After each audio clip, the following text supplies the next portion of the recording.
Hey, Dr. Michael Bowman here, dual board certified ENT and facial plastic surgeon, here for your 5-minute breakdown on wound care.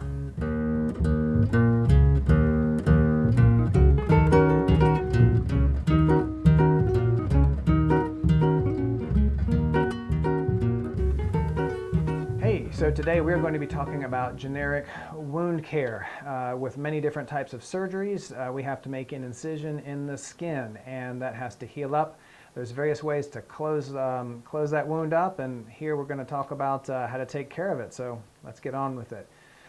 The most common way to close up a wound, of course, is with sutures. There's two types, permanent and dissolvable.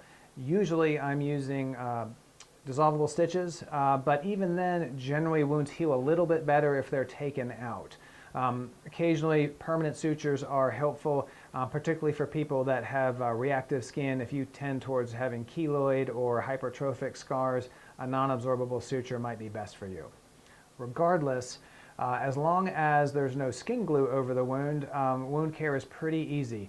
Usually after 24 hours, you can get in the shower and let soap and water wash right over that wound wherever it might be. You'll kind of gently pat that dry.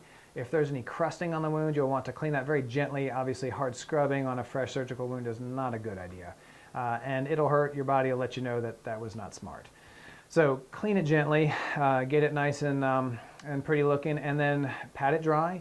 And then after that, just a generous smear of Vaseline. Antibiotic ointment used to be recommended. It hasn't really been shown to help prevent infections, and it's the Vaseline portion of the antibiotic ointment that does the good. We want to keep the wounds nice and moist. All the cells in our body that heal up the wound and the scars don't work well when they're all dried out and dead. So keeping them nice and moist under a layer of Vaseline is the most important thing.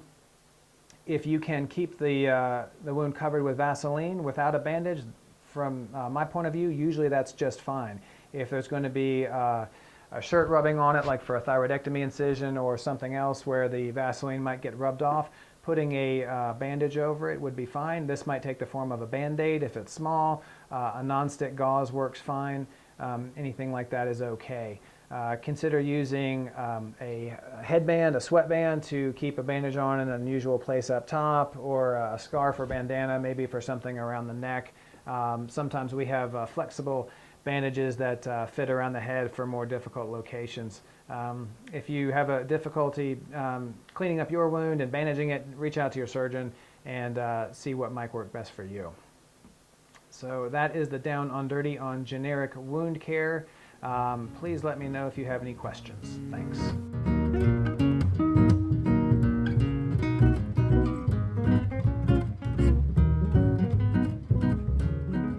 Hey, thanks for watching this video. As always, this is meant to be general educational material and is not meant as specific medical advice for you or your family. If you have any concerns, please reach out to your doctor for appropriate medical advice. If you have any questions, please leave them down below and I'll answer them if at all possible. And if you're interested in making an appointment, please look down below for more information on how to do so. Thanks for watching.